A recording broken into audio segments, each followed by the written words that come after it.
Should have had on. Yeah, great day. Good,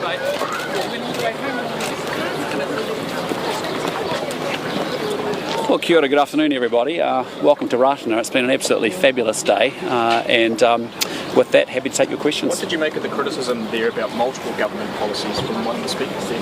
Well, look, I mean, as I said in my speech, on treaty issues, we've got lots of different perspectives and there's lots of different views. That has been the history for 185 years. It'll continue to be the future debate and discussion as well. And so I appreciate there are differences. But I think what is unique is, in New Zealand is that we can have these events like Rātana, Waitangi and others where we actually do come together. And, it is really special. And I think you just got to get out and about in the world and actually see how often, social cohesion and relationships happen in other countries. And this is pretty special to be here today. Do you regret the way the Treaty Principles Bill has played out? Well, look, I think I've been very clear. We're not supporting it. We'll vote it down. It won't become law. But again, as part of a coalition agreement in a modern, mature MMP environment, that is the reality of negotiations and forming coalition governments. It'll be the same for any future coalition government that's formed. Parties come to the Parliament now with very distinct positions and different constituency and different policies, and our job under the MMP system is to try and make it work, and that's what we're doing. And so we're united on the big stuff. Yes, we have a big difference with ACT over the Treaty Principles Bill, but our position's clear. We've been clear about that from day one. Are you getting fatigued at all, having to come to these events over and over and have to explain yourself? Oh no, I get energised by these events. Fatigued having to talk about the Treaty Principles Bill and your position on it. Well, look, I mean, I meet with iwi leaders as I did before Christmas in my own office in Parliament. I meet with them regularly throughout the country, and I appreciate it's been a challenging time and a challenging 12 months with the Treaty Principles Bill. But we also had some pretty awesome conversations about other things that we can do together, and actually that's this bill will go down. We'll move on. But importantly, there's been a lot of good work, starting work, even just in the last 12 months. And I tried to touch on that briefly to say, we work with Māori health organisations those first few weeks of coming to power, put a $50 million investment in, and I think we've done 69,000 immunisations of New Zealanders. You look at the money that Tama's put into housing providers, $82 million. Look at the work that Tama's delivered around getting Māori kids out of motels and into proper homes and setting them up for a much more stable life and attending school and all that good stuff. We talked about emergency housing for the better part of a decade, and actually our government in a very short period of time has actually delivered on that. And to what extent do you agree, just on what I think it was Rahui who said that the state of the Māori nation is at its highest level of angst or something to that effect? To what extent do you agree with him on that? Well, look, I mean, Rahui and I met with a number of other iwi leaders before Christmas in my office, as I said, in that last week, and we have a very constructive relationship, very good conversations, and I get the angst and the anxiety that Treaty Principles Bill has caused, but I also feel pretty inspired that actually when you think about our government, which is about outcomes and getting things done, when you think about our desire for localism and devolution and the link to mana motahake, actually there's very good alignment on the values between the National Party and certainly iwi leaders and iwi up and down the country. And so we've had conversations about how we do more together around building great infrastructure in this country. We've talked a lot about how we can really accelerate social housing in particular. We think that's a big cornerstone for what we need to deliver to progress Māori outcomes. We've talked about what we can do in the areas of health and education. We'll continue to do that. Do you think that New Zealanders believe that the Treaty Principles Bill will be voted down? Because you've repeatedly said that, and there still remains to be a huge amount of angst about it, as you say. Look, we're going through a process. The Select Committee process will wrap up at the end of February. It'll come back into the Parliament for a second reading. It'll get voted down. It'll get knocked on the head, and we will move forward. Just on that, the Greens say you could spike it now that it's sort of technically got to Select Committee. Would National consider doing that? Look, we want to run a process. That was our commitment, that we'd take it to first reading in Select Committee. As I've said from day one, we do not support it beyond that. We never have, never will, and as a result, it won't become law. When it does come to its natural end, how will you as National Leader and the party go about undoing some of the damage that's been done to Māori? Well, that's what I'm alluding to. Is over the course of the last year, we've continued to meet as a senior ministerial team, myself individually and with my team as Prime Minister, with senior iwi leaders, and we've had very constructive constructive dialogue about the things that we want to work on together. It was really interesting. This morning I went up onto the cemetery to see some elevation about what's happening here in the settlement, and you realise the principle of how do you create a bigger economic engine so that those funds and that money can actually power up and deliver better public services, exactly what I was alluding to yesterday. And so there's huge alignment from Māori around actually going for growth, saying yes to things, not no to things, as I talked through yesterday. And so I'm very confident we can do a lot together. So your plan to undo some of the damage to Māori Crown relations is to talk with Māori about the economy? Well, we've been talking to Māori about a range of issues. It starts with the economy in terms of actually how do they participate in the economy and create more opportunity for their own people.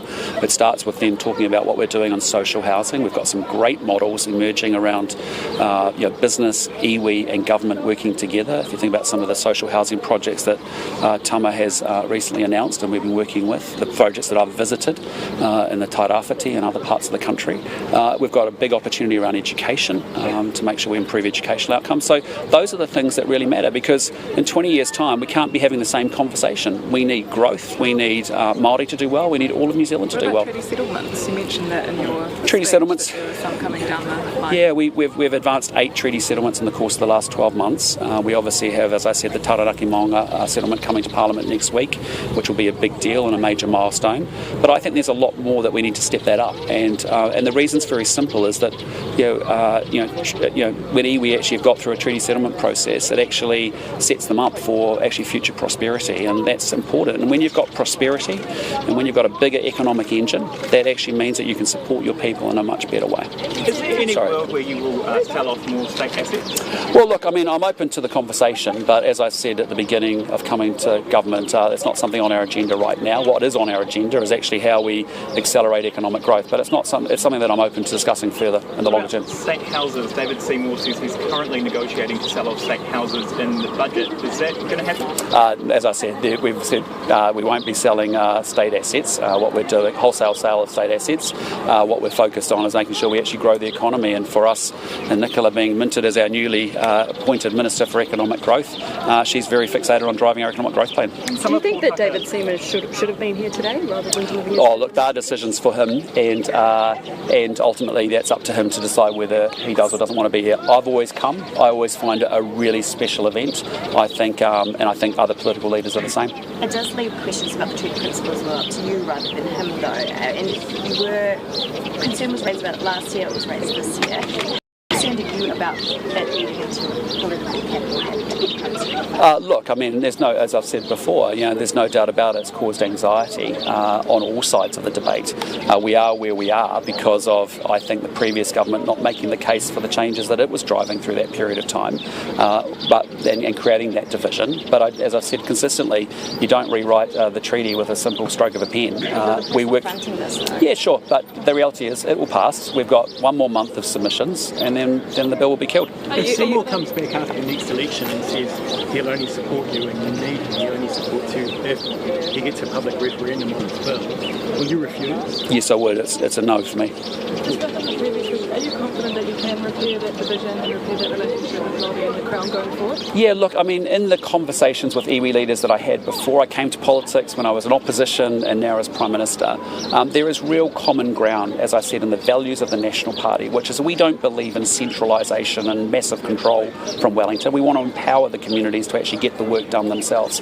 And our best examples, as you've seen under National with the Māori Party and Whānau Ora and the work of Dame Tariana Turia, has been actually that work of social investment being delivered through the communities. We want to move money, Nicola and I, out of the centre of Wellington and out to the communities where the work gets done. And we want to see improved results when we do that. A small example is it's been a good investment working with Māori health organisations almost 13 months ago to really drive immunisation rates. We've got a lot more to do, but it's a good example of how we can work together really well. So you're confident that as those policies kind of play out, that relationship will re-strengthen? Yeah, look, I think there's a real alignment of values, and I just put it to you, I think Māori have done really well under national-led governments, you know. Who did the most treaty settlements? National. Who set up, whānau ora? National. And so I think there's really good working relationships and trust that that is there, and that will continue to be there. I know it's been a challenging and a tough time with respect to the Treaty Principles Bill, but we will deal with that. That issue will be resolved. But really it's the work that we want to focus on, which is we came to government to get things done for New Zealanders, and whether that's Māori or non-Māori. It turns out Māori want higher incomes, Māori want better houses, Māori want better education. They also want to feel safer in their homes, and they want to have better access to healthcare. So those are the things that we can work together on, and we are with different iwi top-to-top meetings that we have, as well as obviously other meetings that I have throughout the course of the week. You spoke a lot about frank discussions and the importance of that. Can you give us one example of something, a policy or a decision that you have changed based on feedback that you've had from Te Iwi Māori? Well, look, I mean, a lot of conversations we're having is around how do you actually even get iwi to partner with, say, pools of foreign capital and investment capital to work together on actually getting things built for Māori and for iwi. Those conversations, when I had even before Christmas with a subset of the iwi leaders, they have huge commercial organisations, they have massive amounts of commercial literacy, they're some of our best organisations in the country, and they want to be able to participate in that investment as it comes into this country. And so we're going to make sure that we accommodate for that, because I think some of our best, most successful JVs have actually been between iwi and foreign capital, and that will continue. So you've adjusted your policy based on those discussions? Well, I'm just saying to you, it's a classic case where conversation leads to a discussion of opportunity. And the bottom line is this: if you need to form relationships, because then you start to talk about the possibilities of what you can do together by virtue of getting to know each other at a relational level, and then you put the plans together, and then you get the better results, and that's what we're trying to do. On emergency housing, celebrating a 75% decrease, I think, in emergency housing, but where have those people gone? Labor's worried they're homeless. I think we've been very clear and explicit about where most of the whānau who have left emergency have gone to. When we arrived, we knew where about 50% have gone to. Now we know where about 80% have gone to, and for the most part, all those 80% have gone to either transitional or social homes or private housing. We know that, and we can track that, and that's a lot better than 50%, which we knew 13 months ago. And can I just say, there is a classic case, emergency housing. We've talked about the blight of motel accommodation and raising kids in motel rooms now for the better part of a decade. And by virtue of having a government focused on management and execution and doing the basics well, we've actually been able to move almost 2,000 kids out of living in life in a motel into a proper home. And the reality is, I think that's something that should be really celebrated. And that's an example of what I'm talking about. And many of those kids were Māori kids. And so the work of Tama coming together on April the 1st, working with Chris Bishop, finding a process by which we can actually work our way through. We had almost 4,000 families, I think, living in motels. They were supposed to be short-term accommodation.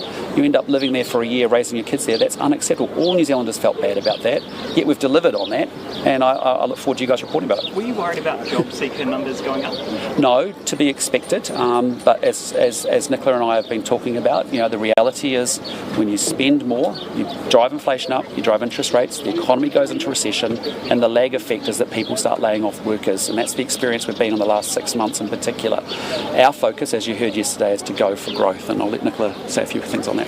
Look, it is tough when people are losing their jobs, and that is one of the aspects of our damaged economy that worries me the most, is growing unemployment. So we want to see more people able to get into work. That's partly why Louise Upston's doing such effective reforms in the welfare area to make sure there are good incentives to go into work. But that's why growth matters, because when small businesses are growing, that's when they hire more people, that's where they invest more, and that's why we're so focused on driving growth this year. That's the way we'll get better jobs for Kiwis. Can you confirm that you'll be at Onaku Marae and Akarua for Waitangi Day? Look, we will confirm closer to the time. There's good reasons for why we don't do that until closer to the moment. But, again, as I've said before, and other Prime Ministers have done before as well, I've always wanted to get out and about across the country and actually go to the places where the treaty was signed.